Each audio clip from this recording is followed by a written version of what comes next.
नमस्कार, मैं निर्मल रतनलाल वैद आज उत्तराखंड के जौनसार आदिवासी क्षेत्र चक्रोता के बहुत बड़े कलाकार जो पिछले लगभग 40 वर्षों से अपने जनजाति की कला के उत्थान के लिए लगे हुए हैं, श्री नंदलाल भारती जी।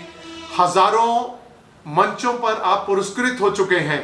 देश के लगभग सभी राज्यों में आपने अपनी कला का प्रदर्शन किया है, अपने क्षेत्र के कलाकारों को सभी जगह लेके गए हैं, उनको बढ़ावा दिया है, उनको ट्रेनिंग दी है। आज हम जौनसार जनजाति के बारे में उनसे बातचीत करेंगे। नमस्कार नंदलाल जी। नमस्कार बैठ साहब। मैं धन्यवाद जी। मैं जानना चाहता हूं कि जौनसार की जो ये कला है, जौनसारी नृत्य है, बाकी सारी कलाएं हैं जो जनजातियों के हैं, इसके इतिहास के बारे में बताइए, कितना प्राचीन है। देखिए बैठ साहब, आपका बहुत बहुत धन्यवाद कि आपने अपने एक महत्वपूर्ण चर्चा में मेरे को शामिल किया और इसमें आपने प्रमुखता के साथ हमारे जनजाति क्षेत्र जौनसार के जो रीति रिवाज है, हमारी संस्कृति है, हमारी जीवन जीने की कला है, इसके बारे में आपने पूछा कि ये कितनी पुरानी है और इसका उद्गम और इसका इतिहास क्या है। बहुत मुश्किल बात है ये, मतलब एक सीमा में, एक समय में, एक किसी तिथि में बांधना कि जनजाति क्षेत्र जौनसार बावर का इतिहास कब से हुआ। लेकिन फिर भी जैसा हमने अपने पुरखों से, पूर्वजों से, पितरों से हमने सुना है कि हम लोग पांडव काल से भी पहले से इस क्षेत्र में हैं और हमारा क्योंकि लिखित कोई इतिहास आज भी नहीं है, मुश्किल से 4, 5, 10 साल पहले से लोगों ने लिखना शुरू किया है, लेकिन गीतों के माध्यम से, अपने उन पारंपरिक जो हमारी गाथाएं हैं उसके माध्यम से हमको ये पता चलता है कि जब पांडव अज्ञातवास उन्होंने हमारे क्षेत्र में बिताया, पूरे हिंदुस्तान की ऐसी जगह तलाश रहे थे कि जहाँ पर उनको पहचाना ना जा सके, यही उद्देश्य था उनका। तो उन्होंने पूरे अपने भारत को खोजने के बाद अपना हमारा वो क्षेत्र चुना जो तमसा और यमुना नदी के बीच का एक क्षेत्र है। ये बिल्कुल आंचलिक क्षेत्र है। यहाँ पर बीहड़ जंगल हुआ करते थे और कहते हैं कि राजा विराट का वहाँ पे किला था, वहाँ पे वो लोग रहते थे। तो वही राजा विराट के यहाँ उन्होंने वेश बदल कर 5 पांडव और पत्नी अपनी द्रौपदी के साथ उन्होंने वो अज्ञातवास यहाँ कुशलतापूर्वक बिताया। और उसके बाद ये घटना और भी जोड़ते हैं कि जब उनको लाक्षागृह में बंद किया था, वो घटना भी हमारे यहाँ की, और वो लाखा मंडल बिल्कुल यमुना के तट पे है और आजकल हमारे पर्यटन के माध्यम से वो विश्व मानचित्र पर अंकित है। तो ऐसा कहते हैं कि उससे पहले भी रहे होंगे, लेकिन पांडवों के आने के बाद हम लोगों ने पांडवों से अपनी संस्कृति को सीखा, जिसमें हमारा संयुक्त परिवार प्रथा है, हमारा ज्वाइंट फैमिली सिस्टम है, हमारा कृषि करने का एक अनोखा तरीका है और हमारे उत्सव और अपना जो जीवन जीने की कला है वो हमने उनसे सीखी। आज भी जौनसार बावर में करीब 400 गांव हैं।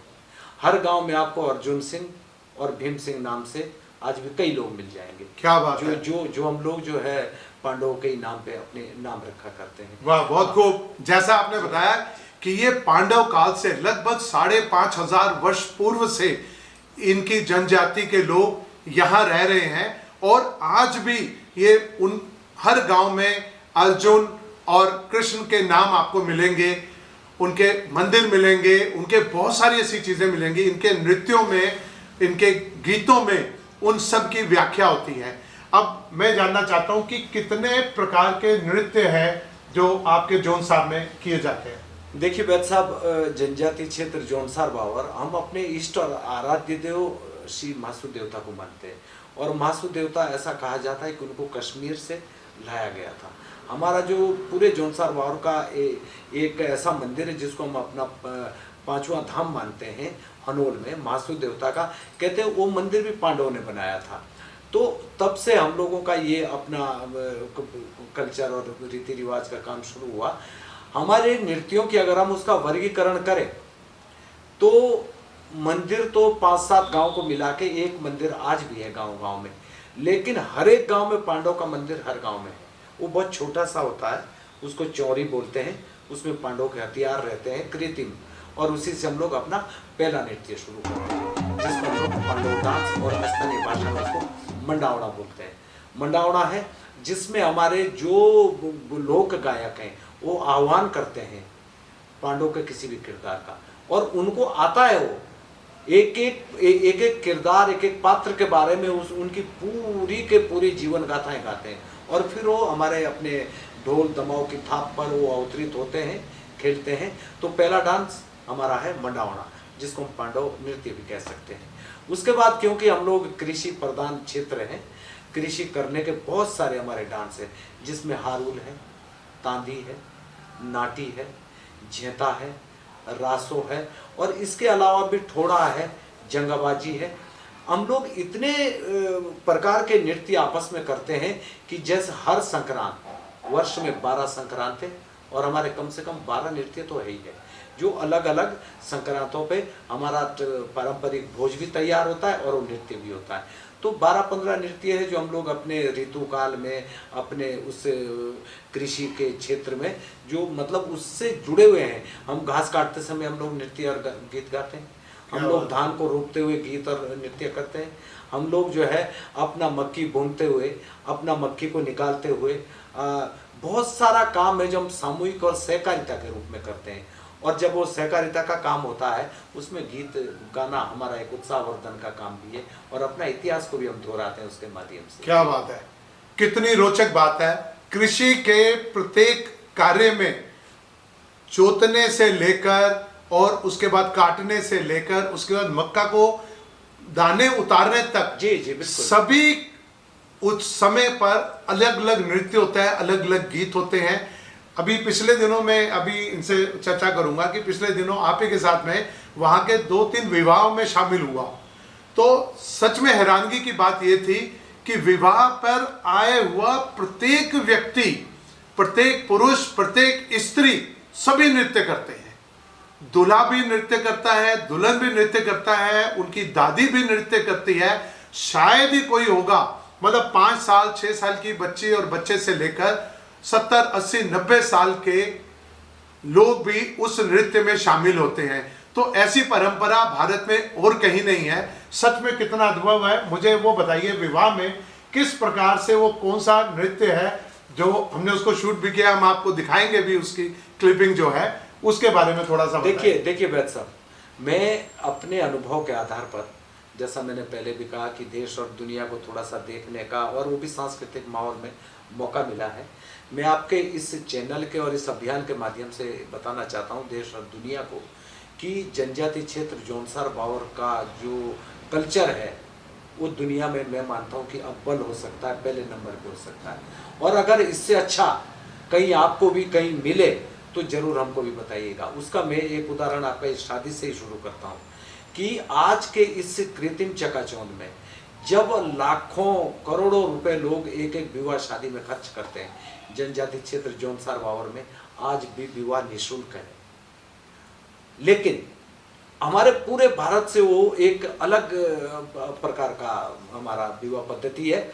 हमारे यहाँ लड़का बारात लेके नहीं जाता है, हमारे यहाँ लड़की जाती है। और जिस महिला सशक्तिकरण को, जिस बेटी बचाओ बेटी पढ़ाओ को आज हमारे शीर्ष पायदान पर बैठे देश के मुखिया प्रधानमंत्री जी को उनके रख रखाव के लिए विज्ञापन जारी करना पड़ता है कि बेटी को पढ़ाओ बेटी को बचाओ, हमारे वो कल्चर में है। हमारी जो एक बेटी है वो एक बाप की बेटी नहीं है, वो एक परिवार की बेटी नहीं है, वो एक पूरे गांव की बेटी है, उस पूरे समाज की बेटी है। हम लोग उसका जब विवाह होता है तो पूरा गांव पूरा समाज उसके साथ जाते हैं, और विवाह से पहले हम लोग कम से कम 4-5 भोज करेंगे उस गांव में जाके, उस परिवार को देख के, उनके पड़ोस में पूछ के, गांव वालों को पूछ के, क्षेत्र वालों को पूछ के कि हमारी बेटी जहाँ ब्याह रही है इसका जीवन कैसा कटेगा। तो उनका पूरा के पूरा, जब हमको आजकल के माहौल में तो कुंडली मिलाते हैं, लेकिन हम तो उनका पूरा इतिहास मिलाते हैं, और हमारा किया हुआ वो विवाह आज तक विफल नहीं है। हम लोग उसके जो वो देते हैं उसमें ना दहेज, दहेज के रूप में सर आप मानिएगा, सच्चाई बोल रहा हूँ, एक नया पैसा भी हमारे यहाँ प्रचलन में नहीं है कि उसको हम ज़्यादा से ज़्यादा उसको एक थाली लोटा दे देंगे, उसको एक बक्सा दे देंगे जिसमें सामान रखें, लेकिन वो बेटी जैसी इस घर में थी ऐसी बेटी उस परिवार में भी रहेगी। तो और उस शादी का जितना आयोजन है वो उस बाप को जरूरत ही नहीं, पूरा गांव करेगा। जहां वो जाएगी वहां भी उसके गांव वाले करेंगे, उसको तो केवल आओ भगत में हाथ जोड़ने, उनकी मेहमान नवाजी करनी है। मतलब विवाह का खर्चा पूरा गांव मिलके करता है। गांव मिलके उसको जो उसकी सामर्थ्य है वो उनके सुपुर्द कर देगा। जितना उसके पास बनता है, आटा है, चावल है, दाल है, घी है, नमक है, तेल है, वो गांव वालों को सुपुर्द कर देगा।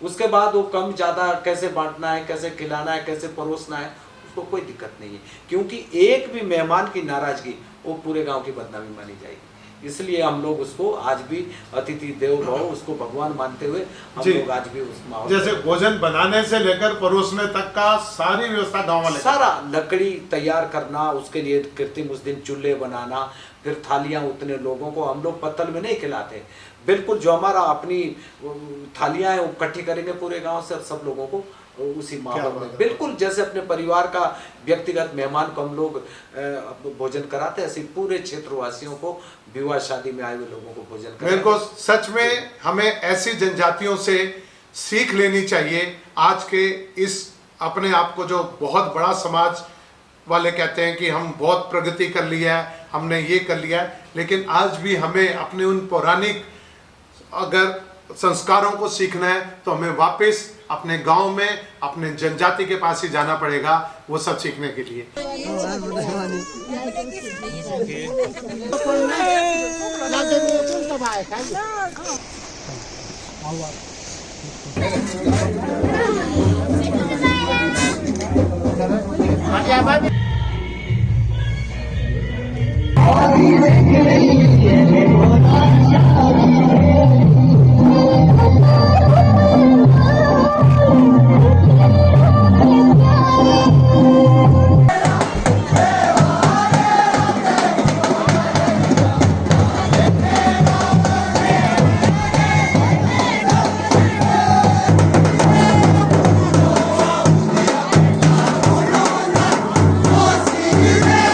मैं वापस कला की तरफ आता हूं।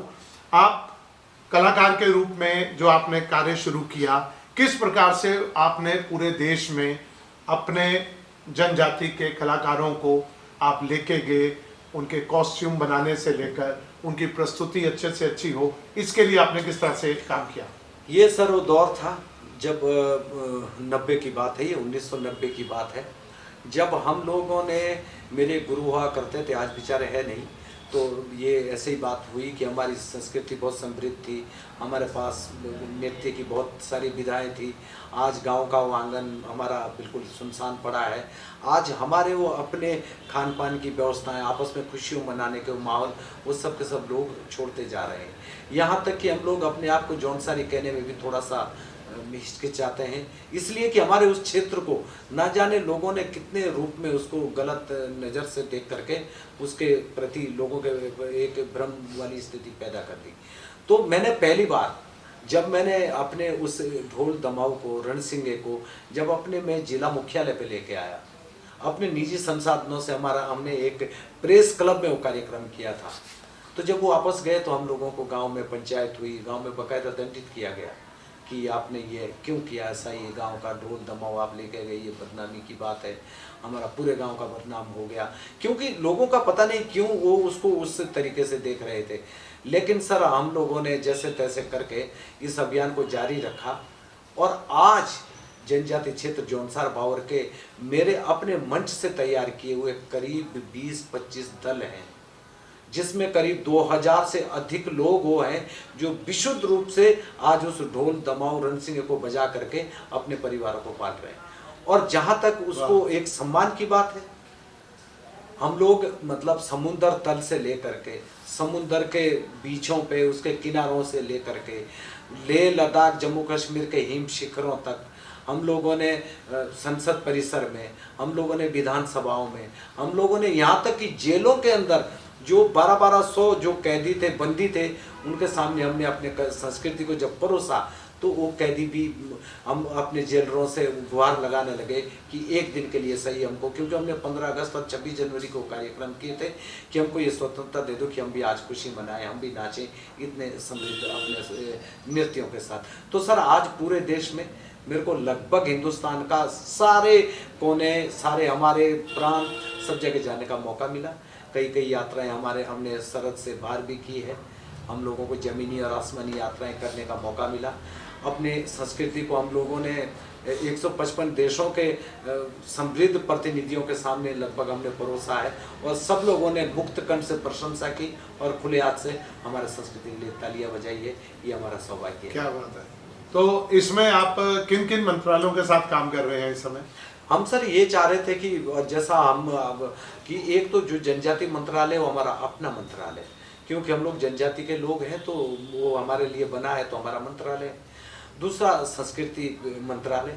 दो ही मंत्रालय ऐसे हैं जो हमारी सुध लेने वाले हैं।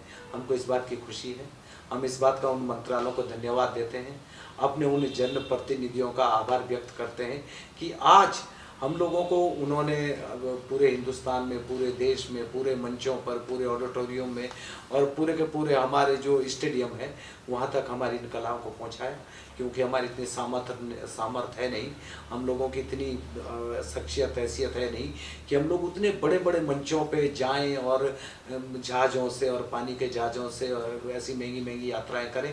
लेकिन जब हम उन मंचों पर जाते हैं और हम देखते हैं कि हमारे सामने, सर आप यकीन मानिए कि हम लोग 30-35 लोगों के बीच में कार्यक्रम करने वाले गांव के कलाकार हम लोगों के सामने, मैं उसका गवाह हूं। जब 3 प्रोग्रामों में 3 दिन में मेरे सामने 39 लाख लोगों ने लाइव उस कार्यक्रम को देखा।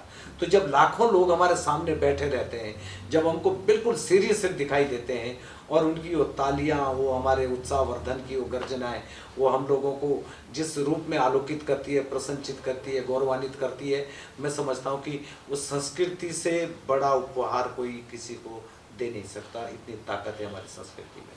क्या बात है, कितनी अद्भुत बात है ये। तो अभी आप जैसे जौनसार के बारे में और आगे की आपकी क्या योजनाएं हैं? हम सर ये चाह रहे हैं, जौनसार और उत्तराखंड की 5 जनजातियां हैं, उनमें से सबसे बड़ी जनजाति जौनसारी जनजाति है। अगर हम लोग थोड़ा सा सर्वे के हिसाब से उसका आकलन करते हैं तो हम लोगों ने 80% अपनी संस्कृति को बचाए हुए हैं। हमारी 80% संस्कृति आज भी गांव में पारंपरिक रूप से जिंदा है। लेकिन खेद इस बात का है कि आज भी वहाँ पर कोई कला केंद्र नहीं है, कोई शोध संस्थान नहीं है, कोई इस तरह का कोई स्कूल कॉलेज नहीं है, क्योंकि रोज आप जानते हैं पश्चिमी संस्कृति का आक्रमण हो रहा है हमारे घर में, गांव में। जब से ये इंटरनेट आया तो विकार भी आया साथ में, लोग अपनी संस्कृति को भूलते जा रहे हैं। उसको आप देख रहे हैं आज लोग जो है अच्छे कपड़े ना पहन के, फटे कपड़े पहन के, जब वो उस टाइप का पश्चिमी दबाव स्वीकार कर रहे हैं तो अपनी संस्कृति हम कैसे बचाएंगे? ये एक सामूहिक प्रयास है जो व्यक्तिगत हो नहीं सकता। इसके लिए अगर एक मंत्रालय बना है, एक पूरा विभाग बना है, तो मेरा ये निवेदन है अपनी ये आपके मंच के माध्यम से, आपकी जो एक व्यापक जान पहचान है, आपका बहुत विस्तृत दायरा है, आपने हमारे क्षेत्र को बहुत बारीकी से और बहुत प्रखरता से देखा है, तो मैं चाहता हूँ कि कम से कम एक ऐसा केंद्र हो जहाँ पर जो चीज़ें घरों में नहीं अब रखी जा सकती, मकानों के नक्शे बदल गए, आंगन का दायरा बदल गया, लोगों का जीने का तरीका बदल गया। अब हमारे पास जो बड़े बड़े ढोल हैं, नगाड़े हैं, हमारे पास वो उस टाइप की वेशभूषाएं हैं जिसको रखने के लिए हमारे पास एक बाकायदा एक कमरे बने होते थे, उसमें वो सालों भर पड़े रहते थे। आज वो है नहीं। तो अगर सरकार हमको ये चीज़ें मुहैया कराती है कि हम लोग उन अमूल्य कणों को उसका संग्रह करके उसको सुरक्षित रखें, तो मैं समझता हूँ कि हमारी वो असली बसियत और विरासत हो। बहुत बढ़िया। आपने एक चर्चा की थी कि आपने एक बहुत ही अपने जौनसार की एक ड्रेस वो बना के दी थी जो प्रधानमंत्री जी ने पहनी थी, उसके बारे में बताइए। सर मैंने मतलब अपने गांव के प्रधान से लेकर के, अपने गांव के प्रमुख से लेकर के, ये मेरा सौभाग्य है कि हमारे प्रदेश के मुख्यमंत्री, हम लोगों ने जितने भी केंद्र में हमारे संबंधित मंत्री रहे, हम लोग गांव से वो अपने उसको बोलते हैं चोड़ा, वो विशुद्ध भेड़ की ऊन से हाथ से कते हुए तागे से बनाया जाता है और वो इतना गर्म होता है कि हम लोग जब बर्फ़ गिरती है तो उसको पहन के हम लोग जंगलों में जाते हैं। बर्फ़ से लदे हुए वृक्षों से हम लोग उनके लिए पत्ती काटते हैं, चारा लाते हैं, लेकिन तब भी हमको ठंड नहीं लगती है। वो एक ऐसा वस्त्र है, उसका नाम है चोड़ा। हुआ ये कि उस चोड़े को जब हमारे प्रधानमंत्री माननीय मोदी साहब देहरादून में आए थे, हमारा जो राजधानी मुख्यालय है, तो ये कहा गया कि इनको कुछ अंग वस्त्र भेंट किया जाए। ये मेरा काम नहीं था, ये जो वहाँ के सूचना विभाग वाले हैं, संस्कृति विभाग वाले हैं, प्रदेश वाले हैं, उन्होंने तय किया था। और अंत में वो प्रयास करने के बाद ये हुआ कि भाई जौनसार का चोड़ा इनको भेंट किया जाए। तो उस चोड़े को बनाने का सूचना विभाग के माध्यम से हमको मौका मिला चक्राता में, क्योंकि मैं उस चोड़े को पूरे देश और दुनिया में घुमा चुका हूँ। वो चोड़ा आज इससे उस पे है कि आज अब उत्तराखंड के आप सूचना विभाग जाएंगे तो सूचना विभाग के द्वार पे रण सिंह ने बजाता हुआ उसी चोड़े को पहना हुआ एक बकायदा एक बड़ी मूर्ति बनी है।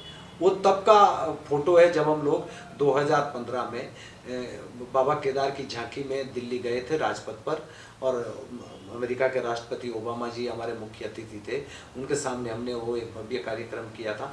तो वो चोड़ा वहाँ पर भी है और वही चोड़ा हमने फिर बाद में मोदी जी को गिफ्ट करने का एक मौका मिला। उसको चक्राता में हमने सिलवाया।